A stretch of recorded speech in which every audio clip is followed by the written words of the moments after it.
BCom semester 1 વિષય HRM માનવ સંસાધન સંચાલનમાં આ આપણું બીજું લેક્ચર છે. પહેલા લેક્ચરમાં આપણે આ ચેપ્ટરમાંથી ઘણા બધા મુદ્દા ડિસ્કસ કર્યા હતા. તો જે વિદ્યાર્થીઓને પહેલું લેક્ચર જોવાનું બાકી છે એ પહેલું લેક્ચર અવશ્ય જોઈ લે. આ ચેપ્ટરમાં આપણે ડિસ્કસ કર્યું હતું કે માનવ સંસાધન સંચાલન શું છે, માનવ સંસાધન સંચાલનમાં કઈ કઈ વસ્તુઓનો સમાવેશ થાય છે, કર્મચારી સંચાલન અને માનવ સંસાધન સંચાલન વચ્ચે શું તફાવત છે, રૂઢિગત પદ્ધતિમાં માનવ સંસાધન સંચાલન હતું કે કેમ, કર્મચારીઓ સાથે કેવી રીતે કર્મચારીઓને કોઈ પણ ધંધાકીય એકમમાં કન્સિડર કરવામાં આવતા. પછી ખૂબ જ અગત્યનો પોઈન્ટ આપણે આપણા પ્રીવિયસ લેક્ચરમાં જોયો હતો કે ભાઈ માનવ સંસાધન સંચાલન અને કર્મચારી સંચાલન વચ્ચે શું તફાવત છે. અને વિદ્યાર્થી મિત્રો, હવે આપણે જોઈશું એના પછીનો પોઈન્ટ કે જે ખૂબ જ અગત્યનો છે આપણા સિલેબસમાં, એ છે માનવ સંસાધન સંચાલનનું મહત્વ. તો વિદ્યાર્થી મિત્રો, આપણે જે આગળના લેક્ચરમાં સમજ્યું હતું કે ભાઈ માનવ સંસાધન સંચાલન છે એ ફક્ત કર્મચારીઓને ભરતી કરીને એમને એક કામ આપી, કામની સોંપણી કરીને ફક્ત કામ જ કરાવવું એ માનવ સંસાધન સંચાલન નથી. પરંતુ માનવ સંસાધન સંચાલન છે એ ફક્ત ધંધાકીય એકમના હેતુ સિદ્ધ કરવા એટલું જ નહીં, પરંતુ સાથે સાથે કર્મચારીઓનો વિકાસ પણ થાય એ પણ જોવામાં આવે છે. તો એક સર્વાંગી વસ્તુ જે છે એ માનવ સંસાધન સંચાલનમાં આપણને જોવા મળતી હોય છે જનરલી.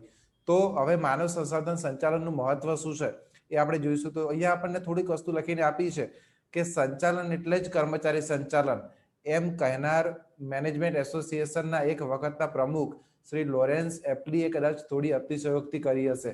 મતલબ એક સમય હતો કે જ્યારે કર્મચારીઓને ફક્ત ધંધાકીય એકમના એક સાધન કહેવાય ને કે ભાઈ ઉત્પાદનના એક સાધન તરીકે જ એમને ગણતરી કરવામાં આવતી કે ભાઈ કર્મચારીઓ એટલે ઉત્પાદન કરવા માટે જે બીજા સાધનો હોય, જેમ કે મશીન હોય, જમીન હોય, એવી જ રીતે કર્મચારીઓ પણ ઉત્પાદનનું એક સાધન એવી રીતે જ ગણતરી કરવામાં આવતા હતા. પરંતુ સમય જતા ધીમે ધીમે કર્મચારીઓને વધારે મહત્વ આપવામાં આવ્યું અને એમ જોવામાં આવે છે કે ભાઈ કર્મચારીઓ છે એ ધંધાથી સંતુષ્ટ છે કે નહીં, કર્મચારીઓના હેતુઓ શું છે, કર્મચારીને યોગ્ય વળતર મળે છે કે કેમ, કર્મચારીઓનું ભવિષ્ય એમને કઈ માર્ગ જે છે એ ધંધાકીય એકમમાંથી દેખાય છે કે કેમ. તો કર્મચારીઓને ખૂબ જ મહત્વ આપવામાં આવ્યું અને કર્મચારીઓને ફક્ત ઉત્પાદનના એક સાધન તરીકે નહીં, પણ ધંધાની એક અમૂલ્ય આપણે કહીએ કે ભાઈ ધંધાની એક અમૂલ્ય અસેટ તરીકે, એમને ધંધાની એક અમૂલ્ય મિલકત તરીકે એમને કન્સિડર કરવામાં આવ્યા. તો હવે આ માનવ સંસાધન સંચાલન છે એટલે કે જે કર્મચારીઓનો સર્વાંગી વિકાસ આપણે જે વિચારતા હોઈએ છીએ, તો એ માનવ સંસાધન સંચાલનનું મહત્વ શું છે.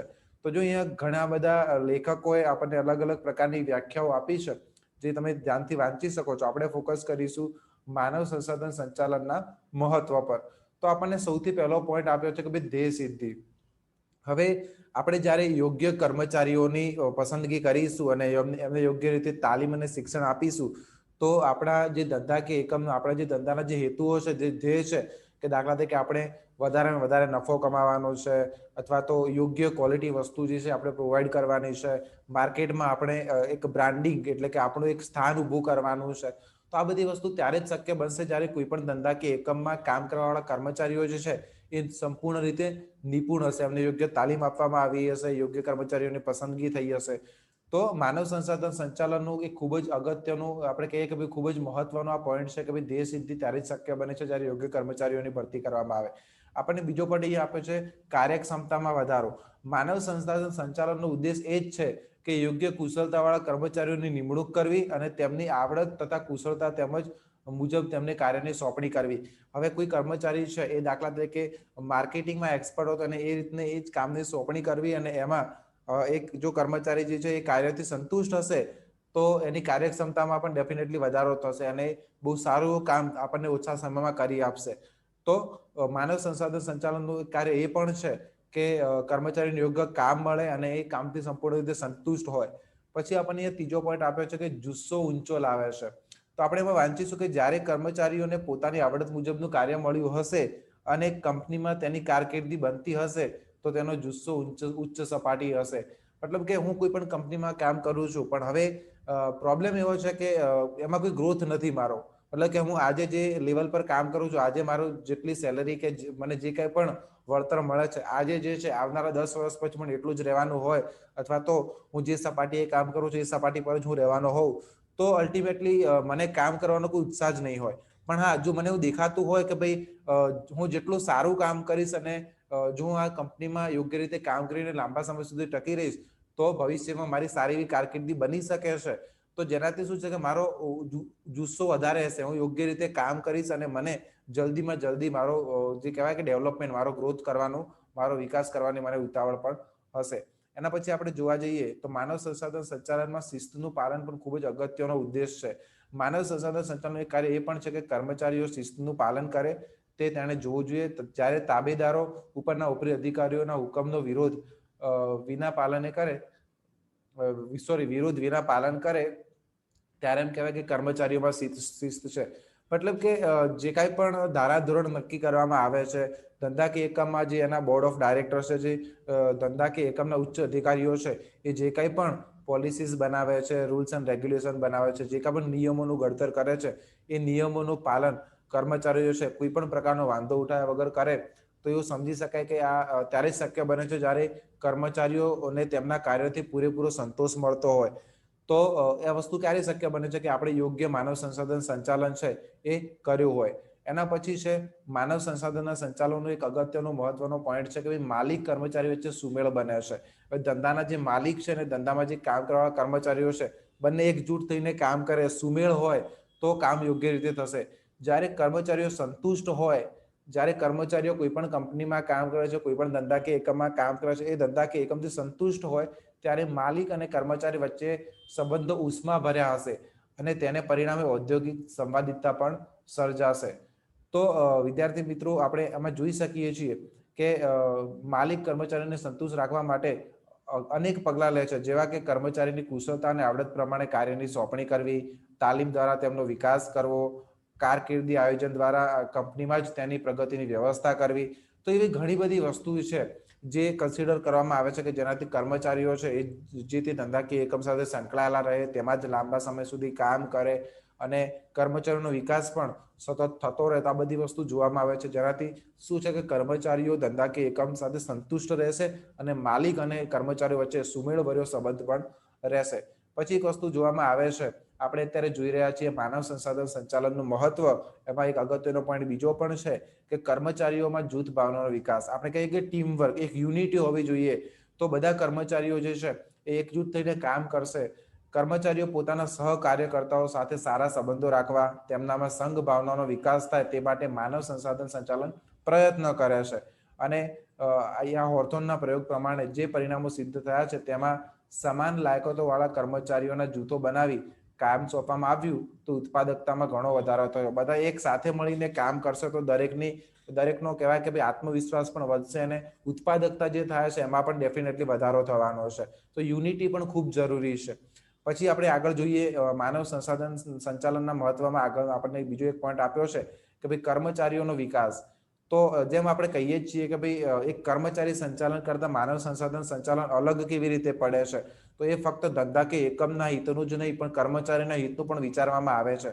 તો કર્મચારીઓનો વિકાસ પણ ખૂબ જ જરૂરી હોય છે. માનવ સંસાધન સંચાલનનું એક મહત્વનું કાર્ય એ છે કે તે કર્મચારીઓ માટે વિકાસ કાર્યક્રમની વ્યવસ્થા કરે છે, તેમની કારકિર્દી માટે તેમને યોગ્ય માર્ગદર્શન આપે છે, તેમનો તણાવ ઓછો થાય એવા પગલાં લે છે અને તેમની લાયકાત અને આવડત પ્રમાણે તેમને બઢતી પણ આપવામાં આવે છે. એટલે કર્મચારીઓનો વિકાસ થવો પણ જરૂરી છે. કર્મચારીઓ જે કાંઈ ધંધાકીય એકમમાં કામ કરે છે, જે કાંઈ પણ કંપનીમાં કામ કરે છે, એ કંપની ફક્ત એવું જ વિચારે કે કંપનીને વધારેમાં વધારે નફો થાય, પરંતુ જો એ તેના કર્મચારીઓની બિલકુલ કેર નહીં કરે, તો કર્મચારીઓ જે છે એ ધીમે ધીમે જે તે કંપની છે એને છોડીને જતા રહેશે.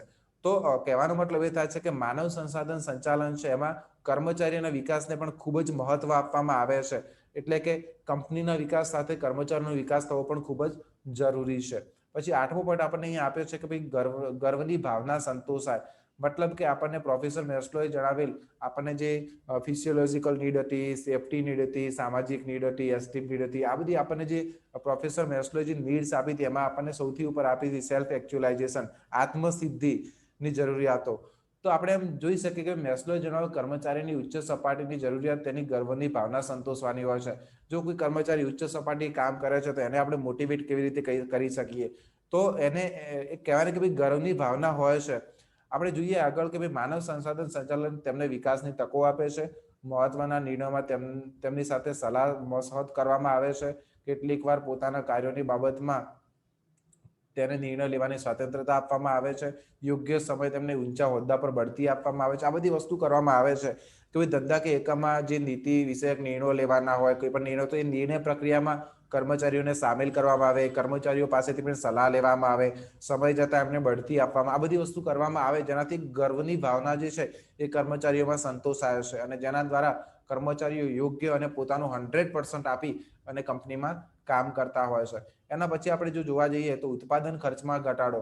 હવે બધા કર્મચારીઓ પોતાની પૂરી કાર્યકુશળતાથી કામ કરતા હશે તો ડેફિનેટલી બગાડ થતો અટકશે અને બહુ ઓછા સમયમાં વધારે પડતું કામ લઈ શકાશે, જેથી ઉત્પાદન ખર્ચમાં પણ ઘટાડો થઈ શકે છે. કંપનીનો મૂળભૂત હેતુ ઉત્પાદન ખર્ચ ઘટાડી નફામાં વધારો કરવાનો છે. માનવ સંસાધન સંચાલનનો હેતુ સિદ્ધ કરવામાં મદદ કરે છે. તે કર્મચારીઓને સંતોષી રાખવા પ્રયત્ન કરે છે. પરિણામે ઉત્પાદનમાં બગાડ ઘટે છે અને ઉત્પાદકતામાં શું થાય છે? વધારો થાય છે. બધા કર્મચારીઓ યોગ્ય રીતે કામ કરતા હશે, જો એ ધંધા કે એકમથી સંતુષ્ટ હશે તો બધા કર્મચારીઓ યોગ્ય રીતે કામ કરશે અને યોગ્ય રીતે કામ કરશે તો બગાડ થતો અટકશે અથવા ઓછો થશે અને કર્મચારીઓ પૂરી નિષ્ઠાથી કામ કરતા હશે તો ઓછા સમયમાં વધારે પડતું પણ કામ મેળવી શકાય, જેનાથી શું થાય છે કે ઉત્પાદન ખર્ચમાં ઘટાડો થાય છે. તો એના દ્વારા કંપની જે છે કોઈ પણ ધંધા કે એકમ છે વધારે નફો મેળવી શકે છે. પછી આપણે એમ જોવા જઈએ તો આપણને એના પછીનો પોઈન્ટ આપ્યો છે કે ભાઈ કંપનીની પ્રતિષ્ઠામાં વધારો થાય. કંપની પોતાના કર્મચારી દળને સંતોષી રાખી શકે, જે ઓછા ખર્ચે વધુ ઉત્પાદન કરી શકે, જે પોતાના ઉત્પાદનની ગુણવત્તા ઊંચી રાખી શકે, તે કંપનીની પ્રતિષ્ઠા બજારમાં અને સમાજમાં વધુ એ સ્વાભાવિક છે. આપણે ઘણા બધા ઉદાહરણો છે કે જે કંપનીની વસ્તુ એકદમ ભલે મોંઘી આવતી હોય પણ જે કંપનીની વસ્તુની ક્વોલિટી એકદમ બેસ્ટ આવતી હોય તો એ કંપનીની પ્રતિષ્ઠા પણ બજારમાં વધારે હશે.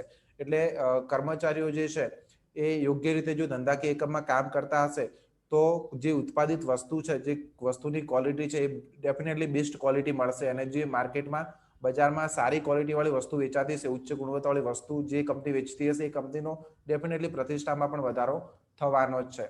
તો ગાઈઝ આપણે હમણાં આ બધા જે 10 પોઈન્ટ જોયા છે એ તમારે ખાસ તમારી નોટબુકમાં પણ નોંધ કરવા જોઈએ. જે છે આપણે માનવ સંસાધન સંચાલનનું મહત્વ જોયું છે. તે મહત્વમાં આપણે 10 પોઈન્ટ જોયા. ધ્યેય સિદ્ધિ છે, કાર્યક્ષમતામાં વધારો છે, જુસ્સો ઊંચો લાવે છે, શિસ્તનું પાલન થાય છે, માલિક અને કર્મચારી વચ્ચે સુમેળ સધાય છે, પછી કર્મચારીમાં જૂથ ભાવનાનો વિકાસ, એક યુનિટીનો વિકાસ થાય છે, કર્મચારીઓનો વિકાસ થાય છે, પછી આપણને આપ્યું છે ગર્વની ભાવના સંતોષાય છે, ઉત્પાદન ખર્ચમાં ઘટાડો થાય છે, કંપનીની પ્રતિષ્ઠામાં વધારો થાય છે. તો આ બધા જે છે એ માનવ સંસાધન સંચાલનના આપણે કહી શકીએ કે ભાઈ એનું મહત્વ છે. હવે આપણે જોવાનું છે કર્મચારી સંચાલનના હેતુઓ, એટલે કે આપણે અહીંયા કર્મચારી સંચાલન લખીને આપ્યું છે પણ અલ્ટિમેટલી માનવ સંસાધન સંચાલનના હેતુઓ શું છે, કેમ માનવ સંસાધન સંચાલન કરવામાં આવે છે, કેમ સર્વાંગી વિકાસ વિચારવામાં આવે છે, કેમ કર્મચારીઓનો વિકાસ પણ એટલો જ જરૂરી હોય છે, કેમ કર્મચારીઓ ધંધાકીય એકમથી સંતુષ્ટ હોવા જોઈએ, તો આ બધી વસ્તુ કેમ થવી જોઈએ. તો એના માટે અહીંયા ઘણા બધા આપણને હેતુઓ આપ્યા છે. જેમ તો પહેલો હેતુ આપણને આપ્યો છે કે ભાઈ એકમની ધ્યેય સિદ્ધિ, મતલબ કે ધંધાકીય એકમના જે કાંઈ પણ ધ્યેય હોય, એમને જે કાંઈ પણ હેતુઓ નક્કી કર્યા હોય, વધારે નફો મેળવવાનો હોય, બજારમાં પોતાનું સ્થાન બનાવવાનો હોય, ગુણવત્તાવાળી વસ્તુ વેચવાનો હોઈ શકે, તો એવા ઘણા બધા હેતુઓ હોય. તો એને સિદ્ધ કરવા માટે કર્મચારીઓ છે એ ધંધાકીય એકમથી સંતુષ્ટ હોવા ખૂબ જ જરૂરી છે. તો આપણે વાંચ્યું છે કે માનવ સંસાધન સંચાલનનો હેતુ એકમની ધ્યેય સિદ્ધિમાં મદદ કરવાનો છે. એકમના ધ્યેયને નજર સમક્ષ રાખી સંચાલનની નીતિ ઘડવામાં આવે છે. આ નીતિનો અમલ કર્મચારીઓ વિના સંભવે જ સી રીતે? કર્મચારીઓ વગર કોઈ પણ પ્રકારની નીતિ ઘડી લો પણ કર્મચારીઓ વગર એ નીતિનો અમલ જ કોણ કરશે, કાર્ય જ કોણ કરશે નીતિ જે ઘડી છે એ મુજબ? માનવ સંસાધન સંચાલન કર્મચારીઓને સ્પર્શતી બાબતો સાથે સંબંધ ધરાવે છે. આમ સરવાળે એકમના નિર્ધારિત ધ્યેયને સિદ્ધિ માનવ સંસાધન સંચાલન નો છેવટે હેતુ હોય છે. માનવ સંસાધન સંચાલન એના માટે જ કરવામાં આવે છે કે ભાઈ ધંધાકીય એકમના જે કાંઈ પણ ધ્યેય હોય એને સિદ્ધ કરવા માટે યોગ્ય કર્મચારીઓને મેળવવા, એમને કેળવવા, એમને જાળવી રાખવા અને એમને સંતુષ્ટ રાખવા, એમને મોટિવેટ કરવા, જેનાથી કર્મચારીઓ જે છે એ ધંધાકીય એકમનો જે હેતુ છે એ આપણને સિદ્ધ કરી આપે. બીજો આપણને એ પોઈન્ટ આપ્યો છે કે ભાઈ માનવીય શક્તિનો સર્વોત્તમ ઉપયોગ. એટલે શું? તો માનવ સંસાધન સંચાલનનો હેતુ ફક્ત ધંધાને લાભ આપવાનો જ નથી, પરંતુ કર્મચારીઓની શક્તિઓ વિકસાવવાનો પણ હોય છે. ઘણા બધા કર્મચારીઓમાં અલગ અલગ પ્રકારની ક્રિએટિવિટી રહેલી હોય છે. ઘણા બધા કર્મચારીઓ એવા છે કે જે ખૂબ જ કાર્યકુશળ હોય છે અને આપણે જે ધાર્યું એના કરતાં પણ બહુ સારી રીતે કામ કરતા હોય છે. તો વિદ્યાર્થી મિત્રો, આપણે જોઈશું કે ભાઈ માનવીય શક્તિનો સર્વોત્તમ ઉપયોગ થાય, કર્મચારીઓ પોતાનામાં રહેલી શક્તિઓ બહાર લાવે અને યોગ્ય રીતે એનો ઉપયોગ કરીને કાર્ય કરે, એ પણ બહુ ખાસ જોવામાં આવતું હોય છે. કર્મચારીઓની શક્તિઓ વિકસાવવાનો છે, જો કે તે પણ છેવટે ધંધાના હિતમાં જ છે, કેમ કે કોઈ પણ કર્મચારી છે પોતાની પૂરી કાર્યકુશળતા અને આવડતનો ઉપયોગ કરીને કોઈ પણ ધંધા કે એકમમાં કામ કરશે તો એ ધંધા માટે તો હિતદાયી જ રહેવાનું છે. કર્મચારીઓ પોતાની શક્તિ કે આવડત બતાવી શકે તે માટે સંતોષનું વાતાવરણ ઊભું કરવાનો પ્રયાસ કરવામાં આવે છે. કર્મચારીઓની શક્તિ પ્રમાણે તેમનું મહત્વ આંકવામાં આવે છે. આવું વાતાવરણ કર્મચારીઓને પોતાની શક્તિ વિકસાવવાની તક આપે છે. જે કર્મચારી યોગ્ય રીતે કામ કરતો હશે, પોતાની સારી આવડત હશે, એને કહેવાય ને કે ભાઈ જલ્દી બઢતી આપવામાં આવે, એમને એક એક્સ્ટ્રા અલગથી રેમ્યુનરેશન આપવામાં આવે, તો એક્સ્ટ્રા અલગથી વળતર આપવામાં આવે. આ બધી વસ્તુ ખૂબ જ ધ્યાનમાં લેવામાં આવતી હોય છે. તો જેના કારણે કર્મચારીઓ છે એ સારા ઉત્સાહથી કામ કરતા હોય છે.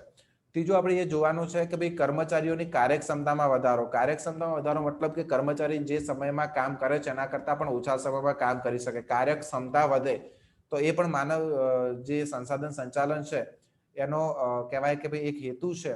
તો આપણે અહીંયા જોઈશું કે ભાઈ માનવ સંસાધન સંચાલનમાં કર્મચારીઓની ભરતી, પસંદગી, નિયુક્તિ, બઢતી, તાલીમ આપવી, કામગીરીની યોગ્ય પરિસ્થિતિ, સંબંધો વગેરેનો અભ્યાસ કર્યા પછી કર્મચારીઓને તેમની અભિરુચિ, લાયકાત અને અનુભવ પ્રમાણે કાર્યની સોંપણી થાય છે. કર્મચારીઓના કામની કદર કરવામાં આવે છે, જેને પરિણામે તેમની કાર્યક્ષમતા અને ઉત્પાદનમાં પણ વધારો થાય છે. તો હવે કર્મચારીઓ યોગ્ય રીતે નિષ્ઠાથી કામ કરતા હોય, એમને યોગ્ય તાલીમ આપવામાં આવે, એના પછી જે કર્મચારીઓ કામ કરે છે એ કામની કદર કરવી જોઈએ, જેનાથી એમનો ઉત્સાહ વધ્યો રહે. અને જો કર્મચારીઓ ઉત્સાહિત થઈને કામ કરશે તો ડેફિનેટલી એમની કાર્યક્ષમતામાં પણ વધારો થવાનો છે. પછી આપણે જો આગળ જોવા જઈએ આમાં, તો કર્મચારીઓનો જુસ્સો ટકાવી રાખવો એ પણ કર્મચારી જે માનવ સંસાધન સંચાલન છે એનો એક હેતુ છે કે ભાઈ આ મારી કંપની છે એમ કર્મચારીઓ ગર્વથી કહેતા થાય ત્યારે કર્મચારી સંચાલનનો હેતુ સિદ્ધ થયો ગણાય. કર્મચારીઓને પોતાની કંપની પ્રત્યે એક ગર્વ હોવો જોઈએ અને એ પૂરી રીતે સંતુષ્ટ હોવા જોઈએ. જેટલા પણ કર્મચારીઓ છે પોતાની કંપનીથી સંતુષ્ટ હશે, એમને હંમેશા પોતાની કંપની પર એક ગર્વ રહ્યો હશે. તો આપણે કહી શકાય કે ભાઈ આ તબક્કે કર્મચારીનો જુસ્સો ઊંચી સપાટીએ છે, તેમની કામ કરવાની ધગશ પ્રશંસનીય કક્ષાએ છે. જુસ્સો એ સંતોષની સ્થિતિ છે, લાગણીનું બળ છે અને ઉત્સાહની નિશાની છે. તે ઉત્પાદનની ગુણવત્તા, ખર્ચ, સહકાર, ઉત્સાહ, કાર્યસંતોષ વગેરે પર સાનુકૂળ અસર પણ કરે છે. તો વિદ્યાર્થી મિત્રો, આપણે સમજી શકીએ છીએ કે ભાઈ કર્મચારીઓનો જુસ્સો ત્યારે જ ટકી રહેશે જ્યારે કર્મચારીઓ સંપૂર્ણ રીતે ધંધા કે એકમથી સંતુષ્ટ હશે. એટલે માનવ સંસાધન સંચાલન છે એમાં સંપૂર્ણ રીતે બધી જ વસ્તુઓ જોવામાં આવે છે. કર્મચારીઓને કઈ વસ્તુની ડિમાન્ડ છે, કર્મચારીઓને યોગ્ય વાતાવરણ મળે છે કે કેમ, કર્મચારીઓને કઈ સુખ સગવડો આપવામાં આવે છે, કેવી સવલતો આપવામાં આવે છે, બધી વસ્તુ જોવામાં આવે છે. અને જો કર્મચારી સંપૂર્ણ રીતે સંતુષ્ટ હશે તો એ પૂરી નિષ્ઠાથી કામ કરશે અને એની કાર્યક્ષમતામાં પણ વધારો થવાનો છે. પછી આપણે આગળ જોઈએ કે ભાઈ કર્મચારીઓમાં જૂથ ભાવનાનો વિકાસ. તો વિદ્યાર્થી મિત્રો, આપણે જોઈ શકીએ કે ભાઈ કર્મચારીમાં જૂથ ભાવના ડેફિનેટલી હોવી જોઈએ. બધા એક યુનિટ થઈને કામ કરવા જોઈએ. આધુનિક ઔદ્યોગિકોમાં મોટા પ્રમાણમાં કર્મચારીઓની જરૂર રહેવાની તેમની વચ્ચે સહકારની ભાવના અને ભાઈચારાની લાગણી ન હોય તો સંઘર્ષ ઉત્પન્ન થવાનો ભય રહે છે. હવે ઘણા મોટી મોટી કંપનીઓ હોય એમાં ઘણા બધા કર્મચારીઓ એક સાથે કામ કરતા હોય. હવે કર્મચારીઓ વચ્ચે જો જૂથ ભાવની ભાવના નહીં હોય તો એમની વચ્ચે તકરાર થઈ શકે અને એમના વચ્ચે સંઘર્ષ ઉભા થઈ શકે, જેનાથી અલ્ટિમેટલી નુકસાન તો ધંધા કે એકમને જ જવાનું છે. તો વિદ્યાર્થી મિત્રો, આપણે જોઈ શકીએ કે ભાઈ તેમની વચ્ચે મૈત્રી ભર્યા સંબંધો વિકસે, સહકારની ભાવના જન્મે, સંઘ ભાવના વધે, બધા એક જ કુટુંબના સભ્યોની જેમ કામ કરે તેવા પ્રયત્નો કરવા એ માનવ સંસાધન સંચાલનનું એક અગત્યનું ધ્યેય છે. એટલે માનવ સંસાધન સંચાલન એ પણ એક કાર્ય છે કે ભાઈ એક યુનિટી બની રહે. પછી આપણે નેક્સ્ટ પોઈન્ટ આપે છે કે ભાઈ વહીવટી માળખાની કાર્યક્ષમતામાં વધારો. તો ઔદ્યોગિક એકમના વહીવટી માળખામાં કાર્યક્ષમતા વધારવા માટે માનવ સંસાધન સંચાલનનો ફાળો ઓછો નથી. એક બાજુ માનવ સંસાધન સંચાલન વૈજ્ઞાનિક ભરતી, પસંદગી અને નિયુક્તિનું કાર્ય કરે છે, જેમાં કર્મચારીઓને તેમની કુશળતા પ્રમાણે કાર્યની સોંપણી કરવામાં આવે છે. તો બીજી બાજુ કાર્યદક્ષતાના ધોરણે જ બઢતી પણ આપવામાં આવતી હોય છે. આના પરિણામે એકમનું વહીવટી માળખું કાર્યક્ષમ અને સુદૃઢ બને છે. પ્રગતિ કરવી હોય તો દરેક કર્મચારીઓ કાર્યક્ષમતાને અમુક સપાટીએ પહોંચવું પડે છે. મતલબ કે એવા જ કર્મચારીઓને બઢતી આપવામાં આવતી હોય કે જે ખરેખર કર્મચારીઓ કાર્યકુશળ હોય, તેમનામાં નિપુણતા રહેલી હોય, we can say that he is an expert. તો એક્સપર્ટ હોય તો આ બધી જે નિપુણતા છે એ ફૂલફિલ થતી એવા જ કર્મચારીઓને બઢતી આપવામાં આવે છે. અને કર્મચારીઓ બઢતી લઈને વહીવટી માળખામાં જાય છે. વહીવટી માળખું મતલબ કે જે આપણા સિનિયર છે, સુપિરિયર છે, કે જે બધા નિર્ણયો લેતા હોય, નિર્ણયો ઘડતા હોય, તો એવા નિપુણ લોકો જે છે એ બઢતી લઈને વિકાસ મેળવીને જો વહીવટી માળખામાં પ્રવેશ કરશે તો જેનાથી શું થશે કે ભાઈ વહીવટી માળખાની કાર્યક્ષમતામાં પણ ખૂબ જ વધારો થશે. પછી કર્મચારીઓમાં શિસ્તનો વિકાસ પણ થશે. તો અહીંયા આપણે વાંચી શકીએ કે માનવ સંસાધન સંચાલન એક હેતુ એ પણ છે કે કર્મચારીઓમાં શિસ્તનો વિકાસ થાય. તો એ પણ માનવ સંસાધન સંચાલનનો એક હેતુ છે. પછી કર્મચારીઓ અને માલિકો વચ્ચે ઉષ્માભર્યા સંબંધોનો વિકાસ થાય. આ આપણે એના મહત્વમાં પણ જોઈ લીધું છે કે ભાઈ કર્મચારીઓ અને માલિકો વચ્ચે ઉષ્માભર્યા સંબંધો એટલે કે એક સુમેળ સંબંધો હોવા જોઈએ. બંને એકબીજાથી સંતુષ્ટ હોવા જોઈએ. ત્યારે જ કોઈ યોગ્ય વાતાવરણ ઊભું થશે અને ત્યારે જ આપણે કહી શકીએ કે ઔદ્યોગિક શાંતિ આવી શકશે અને યોગ્ય રીતે કામ પણ થઈ શકશે. પછી આપણે એ જોવાનું છે સામાજિક ઉદ્દેશો. તો ધંધાના વિવિધ ઉદ્દેશો પૈકી એક મહત્વનો ઉદ્દેશ સામાજિક જવાબદારી અદા કરવાનો છે. એકમ માત્ર સંચાલકો અને કર્મચારીઓના હિતમાં સંવર્ધન કાર્ય કરે તે પૂરતું નથી. સમાજને યોગ્ય ગુણવત્તાવાળી વસ્તુઓનો પુરવઠો નિયમિત રીતે તેમજ વાજબી કિંમતે મળી રહે તે માટે એકમે પ્રયત્નો કરવા જોઈએ. મતલબ કે આ એક સામાજિક જવાબદારી છે દરેકે દરેક ધંધાની. ફક્ત પોતાના કર્મચારીઓને ને પોતાના નફાનો વિચારવું તે હોવું જોઈએ નહીં. તો માનવ સંસાધન સંચાલન છે એ ફક્ત કર્મચારીઓનો વિકાસ અને ધંધા કે એકમના નફાનો અથવા એકમના હિતનું જ નહીં, પરંતુ સમગ્ર જે સમાજ છે, સમાજના જે લોકો છે, દરેક માટે દરેકનું હિત જળવાઈ રહે એનું પણ ખાસ ધ્યાન રાખવાનું હોય છે. તો વિદ્યાર્થી મિત્રો આપણે અહીંયા જોયા છે 9 પોઈન્ટ કે જે માનવ સંસાધન સંચાલનના હેતુઓ છે. તો જેમાં આપણે જોયું કે ભાઈ એકમની ધ્યેય સિદ્ધિ છે, માનવીય શક્તિનો સર્વોત્તમ ઉપયોગ થાય છે, કર્મચારીઓની કાર્યક્ષમતામાં વધારો થાય છે, કર્મચારીઓનો જુસ્સો ટકાવી રાખવાનો પણ હેતુ છે, પછી કર્મચારીમાં જૂથ ભાવનાનો વિકાસ કરવાનો હેતુ છે, વહીવટી માળખાની કાર્યક્ષમતામાં વધારો કરવાનો એક હેતુ છે, પછી કર્મચારીઓમાં શિસ્તનો વિકાસ કરવાનો હેતુ છે, કર્મચારી અને માલિક વચ્ચે ઉષ્માભર્યા સંબંધોનો વિકાસ થાય એનો પણ એક હેતુ માનવ સંસાધન સંચાલનનો છે. પછી સામાજિક ઉદ્દેશો, જેમ કે મેં તમને હમણાં કીધું કે ફક્ત કર્મચારીઓ અને ધંધા કે એકમનો જ હેતુ જળવાઈ રહે એવું નથી, પરંતુ સામાજિક હેતુ, સામાજિક હિત પણ જળવાઈ રહે તે પણ ખૂબ જ જરૂરી છે. હવે વિદ્યાર્થી મિત્રો આપણે જોઈશું માનવ સંસાધન સંચાલનના કાર્યો. તો અહીંયા આપણને આ ખૂબ જ ઇમ્પોર્ટન્ટ ક્વેશ્ચન આપ્યો છે. માનવ સંસાધન સંચાલનના કાર્યોમાં 2 પ્રકારના કાર્ય હોય છે. એક તો સંચાલકીય કાર્ય અને ક્રિયાત્મક કાર્ય. સંચાલકીય કાર્ય મતલબ કે બધું આપણે કહેવાય કે it is a mental process. બધું વિચારવાનું હોય છે, કેવી રીતે કામ કરીશું, શું છે શું નહીં. તો સૌથી પહેલા આપણે જોઈએ કે ભાઈ સંચાલકીય કાર્યો કેવા છે. માનવ સંસાધન સંચાલનમાં સંચાલકીય કાર્યો અને ક્રિયાત્મક કાર્યો 2 પ્રકારના કાર્યો હોય છે. એમાં સૌથી પહેલા આપણે અત્યારે સમજીશું સંચાલકીય કાર્યો. સંચાલકીય કાર્યોમાં સૌથી પહેલું કાર્ય છે આયોજન કરવું. એટલે કે ભાઈ આયોજન એ દીર્ઘ દ્રષ્ટિ એટલે કે ભવિષ્યમાં વિચારવાનું આપણે હોય છે કે ભાઈ આપણે કેવી રીતે કાર્ય કરવાના છીએ, કોની સાથે કાર્ય કરવાના છીએ, કેટલા કર્મચારીઓની જરૂર પડવાની છે, કેવા કર્મચારીઓની જરૂર પડવાની છે. તો જોવા જઈએ તો ભાઈ આયોજનમાં દીર્ઘ દ્રષ્ટિ, બુદ્ધિ પ્રતિભા અને સંગીત વિવેક બુદ્ધિની જરૂર રહે છે. તેને પૂર્વાનુમાન કરવું પડે છે. પૂર્વ અનુમાન, ફ્યુચર માટેથી હમણાં આપણે વિચારવું પડે છે અને ભવિષ્ય માટેની યોજના ઘડવી પડે છે. કર્મચારી સંચાલકે પણ ભવિષ્યમાં કર્મચારીની જરૂરિયાત અંગે પૂર્વાનુમાન કરી તેની પ્રાપ્તિ અને ઉપયોગ અંગે આયોજન કરવું પડે છે. તેને કર્મચારી સંચાલન લક્ષ્યાંકો નક્કી કરવા પડે છે તથા તે લક્ષ્યાંકો પ્રાપ્ત કરવા નીતિ, કાર્યવાહી, ધોરણો અને કાર્યક્રમો તૈયાર કરવા પડે છે. તેમાં કર્મચારીની પ્રાપ્તિ, વિકાસ, વળતર, અભાવ, નિયુક્તિની બાબતોનો પણ સમાવેશ થાય છે. ભવિષ્યમાં કેટલા કર્મચારીઓની જરૂર પડશે એ એમ કહેવાય ને કે ભાઈ આયોજનમાં નક્કી કરવામાં આવે છે કેવા કર્મચારીઓની જરૂર પડશે. તો જનરલી આયોજન પહેલા કરવામાં આવે છે. વ્યવસ્થા તંત્ર પણ છે કે વ્યવસ્થા તંત્ર રચના એક સંચાલકનું મહત્વનું કાર્ય છે, જેમાં તે સરખા કાર્યોમાં જૂથો બનાવે છે. મતલબ કે માર્કેટિંગ માટે કેટલા કર્મચારીઓની જરૂર પડશે, એક પ્રકારનું જૂથ બને. ફાઇનાન્સ માટે છે, HR માટે છે, પ્રોડક્શન માટે છે, અલગ અલગ ડિપાર્ટમેન્ટમાં કર્મચારીઓની જરૂર પડશે, કેવા કર્મચારીઓની જરૂર પડશે, એમને કેવી રીતે ભરતી કરવાની છે, આ બધી વસ્તુ જે છે એ વ્યવસ્થા તંત્રમાં જોવામાં આવતી હોય છે. તો તે દરેક કોઈ એક જવાબદાર વ્યક્તિને સોંપે છે, તેને જરૂરી સત્તા સોંપે છે અને તે કાર્ય માટે જવાબદાર ગણે છે. આ રીતે વ્યવસ્થા તંત્રનું એક માળખું રચાય છે. કર્મચારી સંચાલકે પણ પોતાના ખાતાનું માળખું ઘડવાનું છે. તેણે કર્મચારી સંચાલનના કાર્યો માટે જુદા જુદા પેટા વિભાગો બનાવવાના છે. તે માટે મતલબ કહેવાય ને કે ભાઈ આખું એક ધંધાકીય માળખું કે ભાઈ સૌથી પહેલા board of director, CEO, managing director બધા હોય છે, પછી જનરલ મેનેજર અને ડિપાર્ટમેન્ટલ મેનેજર હોય, પછી ડિપાર્ટમેન્ટલ મેનેજરના નીચે પણ બધા અલગ અલગ કર્મચારીઓ કામ કરતા હોય, તો એક આખું માળખાની રચના થાય અને પછી એ જોવાનું હોય છે કે ભાઈ કયા જૂથમાં કેવા પ્રકારના કર્મચારીઓની જરૂર પડશે, કેવા મેનેજર હશે, તો એમની લાયકાત શું હશે, એમનો અનુભવ કેટલો હશે, તો આ બધી વસ્તુ જે છે એ વ્યવસ્થા તંત્રમાં નક્કી કરવામાં આવે છે. પછી એ વસ્તુ ખાસ જોવાની છે કે ભાઈ એના પછી દોરવણીનું કાર્ય આવે છે. દોરવણી તો આપણે જોઈએ કે ભાઈ એકમના ધ્યેયની સિદ્ધિ તરફ દોરી જાય, મતલબ કે એમને જે કર્મચારીઓ છે એમને યોગ્ય રીતે તાલીમ કેવી રીતે આપવી, એમને માર્ગદર્શન કેવી રીતે આપવું, એમનો વિકાસીય કાર્યો કેવી રીતે કરવા, તો આ બધી વસ્તુ જે છે એ દોરવણીમાં હોય છે કે ભાઈ દોરવણીમાં કર્મચારીઓને એવી રીતે નિપુણ કરવા, તાલીમ આપીને માર્ગદર્શન આપીને એવી રીતે એમને સંપૂર્ણપણે નિપુણ કરવા કે એ જે ધંધાકીય એકમમાં એમને જે કાર્ય સોંપવામાં આવે છે એ યોગ્ય રીતે કાર્યો કરી શકે. પછી આપણને એના પછીનો પોઈન્ટ આપે છે અંકુશ.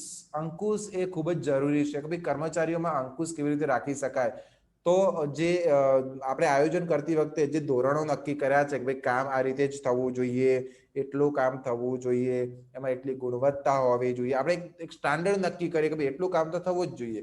અને પછી જ્યારે કર્મચારીઓ કામ કરતા હોય ત્યારે કર્મચારીઓના કામની તુલના આપણે જે ધોરણો નક્કી કર્યા હતા એડવાન્સમાં એની સાથે કરવી જોઈએ કે ભાઈ આપણે જે ધોરણો નક્કી કર્યા હતા એટલું જ કામ થાય છે કે નથી થતું, એનાથી ઓછું કામ થાય છે, એનાથી વધારે કામ થાય છે, સારું કામ થાય છે, ગુણવત્તા કેવી છે, બધું આપણે ચેક કરવું પડે.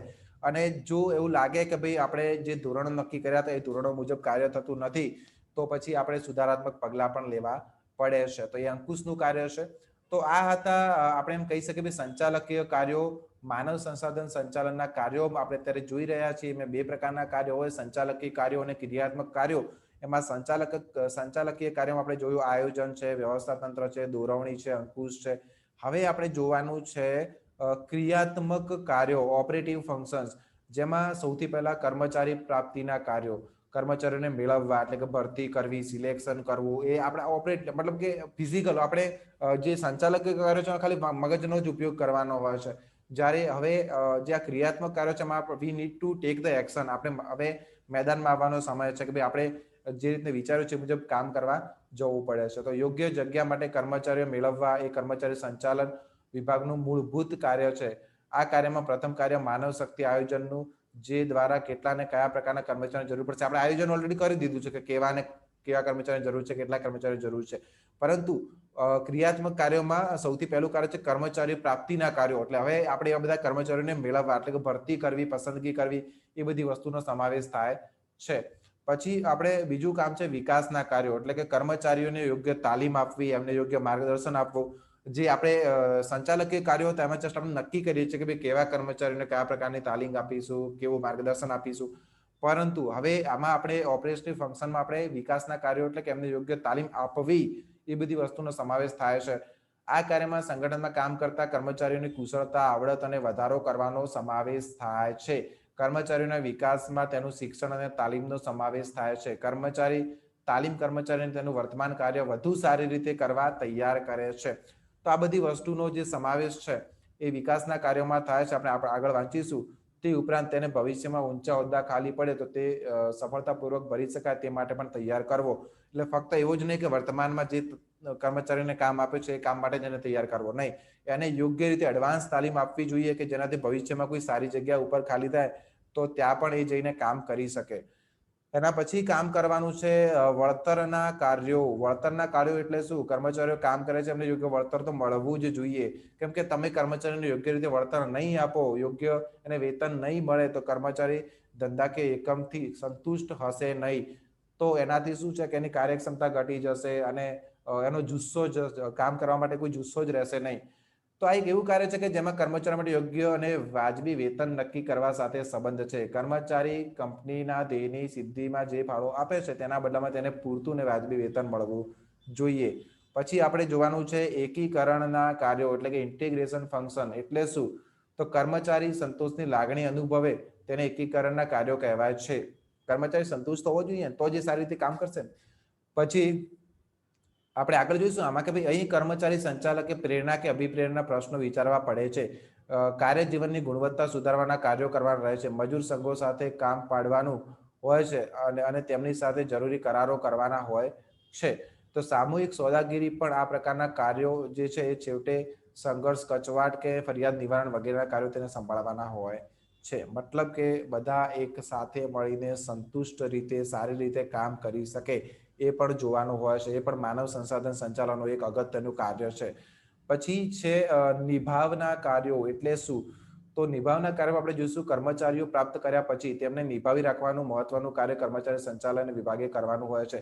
તો વિદ્યાર્થી મિત્રો, આપણે આગળના લેક્ચરમાં બી ડિસ્કસ કર્યું હતું કે ભાઈ કર્મચારી છે ભરતી કર્યા પછી એને યોગ્ય તાલીમ આપીએ, ત્યાં સુધી તો કર્મચારીને તાલીમ આપવા સુધીનો મતલબ સંપૂર્ણ ખર્ચ છે એ કંપની કરે છે. તાલીમ ને આ તે બધું લીધા પછી કર્મચારી જે છે એ કંપની છોડીને જતો રહેશે, તો અલ્ટિમેટલી નુકસાન કોને થવાનું છે? નુકસાન તો જે તે ધંધાકીય એકમને જ થવાનું છે કે જેમને એટલી તાલીમ ને આ તે બધું આપ્યું હોય. એટલે કે કર્મચારીઓને મેન્ટેન કરવા પણ ખૂબ જરૂરી છે, એમને નિભાવવા પણ ખૂબ જરૂરી છે કે ભાઈ કર્મચારીઓ જે છે એ ધંધાકીય એકમ કે કંપની છોડીને જતા ના રહે, લાંબો સમય સુધી કામ કરે, તો એ પણ ખૂબ જ જોવું પડે છે. એટલે કે તેમને તંદુરસ્ત રાખવા, કાર્યક્ષમ રાખવા અને સંતુષ્ટ રાખવા એ પણ કાર્ય તેમને કરવાનું છે. આ બંને માટે બંને પક્ષે યોગ્ય સમજૂતી, માહિતી સંચારની વ્યવસ્થા વગેરે કરવાની હોય છે. મતલબ કે એમને કાર્યક્ષમ રાખવા, સંતુષ્ટ રાખવા એ પણ ખૂબ જરૂરી હોય છે. એના પછીનું અહીંયા કાર્ય છે વિયુક્તિના કાર્યો. વિયુક્તિ એટલે શું? જ્યારે કર્મચારી છૂટો પડે છે અથવા તો કંપની છોડીને જાય છે ત્યારે પણ એક એવી પોલિસી નક્કી કરવી જોઈએ.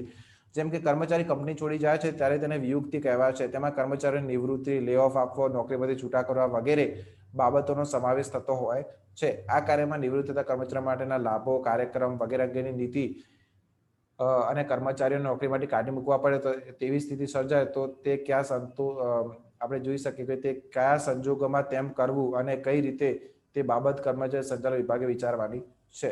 મતલબ કે આવું કોઈ કેસ બને કે ભાઈ કોઈ કર્મચારીને કાઢવા પડે કે કંઈ થાય તો એના માટે એક ચોક્કસ નીતિ હોવી જોઈએ કે કયા સંજોગોમાં આપણે આ ડિસિઝન પર આવવું પડે. કેમ કે અલ્ટિમેટલી જો કર્મચારીઓને આપણે કંપનીમાંથી કાઢીશું તો ફરીથી નવા કર્મચારીઓ લેવા પડશે, એમને ફરીથી તાલીમ આપવી પડશે. તો કયા સંજોગોમાં આપણે કર્મચારીઓને કાઢીશું એ પણ આપણે પહેલાથી નક્કી કરવું ખૂબ જ જરૂરી છે.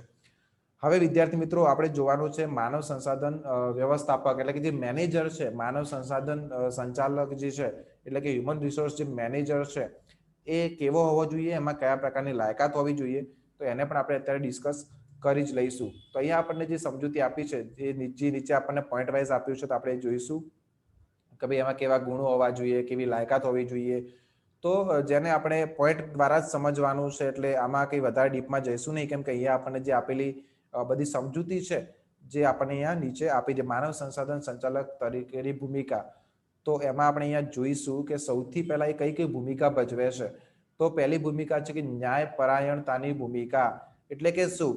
તો જે આ મેનેજર છે, માનવ સંસાધન સંચાલક છે, એટલે કે જે આ મેનેજર છે, માનવ સંસાધન મેનેજર, હ્યુમન રિસોર્સ મેનેજર છે, એ ઉચ્ચ સપાટી મતલબ કે જેમાં કર્મચારીઓ તરફની તેમની નૈતિક જવાબદારી કે ફરજો માલિકોના ધ્યાનમાં લાવે છે.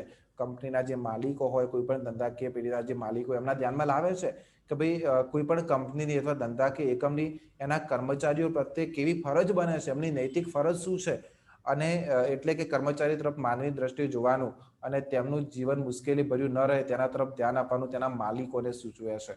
તો એક આ રોલ પણ એમને જે મેનેજર છે એક આ રોલ પણ અદા કરવાનો થતો હોય છે. પછી આપણે બીજું જોઈએ તો સલાહકારની ભૂમિકા. મતલબ કે અહીં કર્મચારીઓના સલાહકારની ભૂમિકા પણ મેનેજર જે છે, આ જે કર્મચારી મેનેજર છે એટલે કે આપણે કહીએ HR મેનેજર, કોઈ પણ કંપનીમાં HR manager, human resource manager, તો એને કઈ કઈ ભૂમિકા ભજવવી પડે છે? તો પહેલી આપણે જોઈએ ન્યાયપરાયણતાની ભૂમિકા, બીજી છે સલાહકારની ભૂમિકા. મતલબ કે અહીં તે કર્મચારીઓના સલાહકારની ભૂમિકા ભજવે છે. દરેક પ્રકારના કર્મચારીઓ તેની પાસે પોતાના પ્રશ્નો અંગે સલાહ સૂચનો લેવા જાય છે. તેમાં તેમની કારકિર્દીના પ્રશ્નો હોય, તેના ઉપરાંત તેના માનસિક સ્વાસ્થ્યને લગતા કુટુંબના પ્રશ્નો પણ હોઈ શકે. તો એને સંપૂર્ણ રીતે સલાહકાર બનવું પણ પડતું હોય છે. ત્રીજું છે મધ્યસ્થીની ભૂમિકા. મધ્યસ્થી એટલે કે કંપનીના માલિકો અને કર્મચારીઓ વચ્ચે એક મિડલ મેન, મધ્યસ્થીની ભૂમિકા પણ જે આજે HR મેનેજર છે એ ભજવતો હોય છે. પછી કંપનીના પ્રવક્તાની ભૂમિકા. કંપનીના પ્રવક્તાની ભૂમિકા એટલે શું? જે આ HR મેનેજર છે એને કંપનીના દરેક ડિપાર્ટમેન્ટ સાથે કામ કરવાનું થતું હોય છે, કેમ કે દરેક ડિપાર્ટમેન્ટમાં કર્મચારીઓ કામ કરતા હોય છે. એટલે કે જે કંપની જે છે, કોઈ પણ ધંધાકીય એકમ ચાલે છે એની સંપૂર્ણ માહિતી HR મેનેજર પાસે જનરલી હોય છે. તો જેવી રીતે કોઈ પણ પોલિટિકલ પાર્ટી હોય, કોઈ પણ પોલિટિકલ પાર્ટીનો એક આપણે કહીએ કે સ્પોક્સ પર્સન હોય એટલે કે પ્રવક્તા હોય કે જે પાર્ટી વતી કોઈ પણ જગ્યા પર એ પાર્ટી વતી બોલતો હોય છે કે ભાઈ એની પાર્ટીના વેલ્યુ શું છે, નિયમો શું છે, સિદ્ધાંતો શું છે. એવી જ રીતે કંપનીમાં પણ જે HR મેનેજર છે એ કંપનીના પ્રવક્તાની ભૂમિકા પણ ભજવતો હોય છે. પછી સમસ્યા ઉકેલવાની ભૂમિકા, મતલબ કે પ્રોબ્લેમ કોઈ પણ ઉભો થાય તો એને સુલઝાવવાની ભૂમિકા પણ HR મેનેજરે નિભાવવાની થતી હોય છે. જે સમસ્યાઓ માનવ સાધન સંચાલનની હોય તે બધી જ સમસ્યાનો ઉકેલ માનવ સંસાધન સંચાલનની હોય તે બધી સમસ્યાનો ઉકેલ લાવનાર તરીકેની ભૂમિકા પણ HR મેનેજરે ભજવવાની થતી હોય છે. પછી આપણે જોઈશું પરિવર્તન કરનારની ભૂમિકા. એટલે શું કે તેને પરિવર્તન કરનારની ભૂમિકા એટલા માટે ભજવવાની રહે છે કે સંગઠનના મહત્વના ફેરફાર દાખલ કરનાર તરીકે સૌથી વધુ યોગ્ય છે, કારણ કે તે લગભગ બધા જ સ્થાનોમાં કર્મચારીની નિમણૂક કરે છે અને તેથી તેને સમગ્ર એકમની બધી જ પ્રવૃત્તિનો ખ્યાલ હોય છે.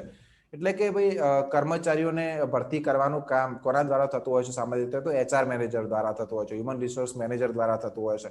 હવે એ મેનેજરને ખ્યાલ હોવો જોઈએ કે ભાઈ માર્કેટિંગમાં કેવી રીતે કામ થાય છે, ત્યાં કેવા પ્રકારના કર્મચારીઓની જરૂર પડશે, પછી પ્રોડક્શન ડિપાર્ટમેન્ટમાં કેવી રીતે કામ થાય છે, તેમાં કેવા પ્રકારના કર્મચારીઓની જરૂર પડશે, ફાઇનાન્સમાં કેવી રીતે કામ થાય છે, તેમાં કેવા પ્રકારના કર્મચારીઓની જરૂર પડશે. તો બધું જ નોલેજ જે છે HR મેનેજરને રાખવાનું થતું હોય છે. એટલે આપણે કહી શકીએ કે ચેન્જ એજન્ટનો રોલ છે, એટલે કે પરિવર્તન કરનારની ભૂમિકા છે એ ભજવતો હોય છે. અને હવે આપણે અહીંયા જોઈશું માનવ સંસાધન સંચાલકના ગુણો. મતલબ કે if you want to be HR manager, જો તમારે ભવિષ્યમાં હ્યુમન રિસોર્સ મેનેજર કોઈ પણ કંપનીમાં બનવું હોય તો તમારામાં કેવા પ્રકારના ગુણ હોવા જોઈએ? તો પહેલા ગુણ આપણે અહીંયા ગુણમાં જોઈએ તો પહેલો ગુણ આપણને આપે છે કે પ્રામાણિકતા અને મક્કમતા. સૌથી પહેલા તમે પ્રામાણિક હોવા જોઈએ. You should not do cheating, you should be the honest. તો ફેરનેસ એન્ડ ફર્મનેસ. તો માનવીય સંસાધન અધિકારીએ કર્મચારીઓને સ્પર્શતી વિવિધ બાબતોમાં પ્રામાણિકતા દર્શાવવી જોઈએ, જેમ કે બદલી, બઢતી, અપકર્ષ, લો ઓફ વગેરે. આ ઉપરાંત તેમના મક્કમતા પણ હોવી ખૂબ જ જરૂરી છે. તેમને મક્કમ રીતે શિસ્તનું પાલન કર્મચારી પાસે કરાવવાનું હોય છે.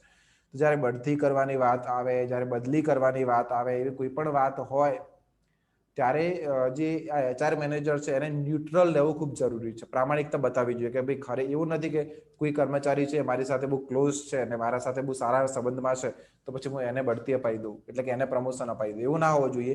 પણ મારે ખરેખર જોવું જોઈએ કે ભાઈ કયો કર્મચારી બઢતીના લાયક છે. તો I need to B the honest about that. મારે એ બાબતે ખૂબ જ પ્રામાણિક રહેવું જોઈએ અને ધંધાકીય એકમમાં શિસ્તનું પાલન થવું ખૂબ જ જરૂરી છે. તેના માટે મક્કમતા પણ જે HR મેનેજર છે એમાં હોવી જોઈએ. બીજો અહીંયા ગુણ આપ્યો છે કે ભાઈ સામાજિક ન્યાય. સામાજિક ન્યાય એટલે શું? માનવ સંસાધન અધિકારીમાં તીવ્ર સામાજિક દ્રષ્ટિ હોવી જોઈએ. તેને એકમના કર્મચારીઓના અને અધિકારીઓના હિતોને ધ્યાનમાં લેવા જોઈએ. તેને કર્મચારીના હક ઉપરાંત હિત ઉપરાંત તેમના આર્થિક હિતને પણ ધ્યાનમાં લેવું જોઈએ. મતલબ કર્મચારીની આર્થિક પરિસ્થિતિ કેવી છે અને કેટલું વળતર મળે છે, શું એ કામ કરે બરાબર એને યોગ્ય વળતર મળે છે કે એ બધી વસ્તુ એને એક કહેવાય કે સોશિયલ પોઈન્ટ ઓફ વ્યૂ પણ હોવો જોઈએ. એક ન્યાયની ભાવના પણ હોવી જોઈએ. પછી આપણે બીજા ગુણ જોઈશું સહાનુભૂતિ અને વિચારણા. મતલબ કે કર્મચારીઓ પ્રત્યે સહાનુભૂતિનું વલણ દાખવવું જોઈએ, એમના બાબતે વિચારવું જોઈએ, યોગ્ય નિર્ણયો લેવા જોઈએ. કામદાર અને અન્ય કાયદાનું જ્ઞાન આ પણ ખૂબ જરૂરી છે. માનવ સંસાધન અધિકારીએ બંધારણ, કર્મચારી કાયદા તેમજ અન્ય કાયદાનું જ્ઞાન પણ રાખવું ખૂબ જ જરૂરી છે.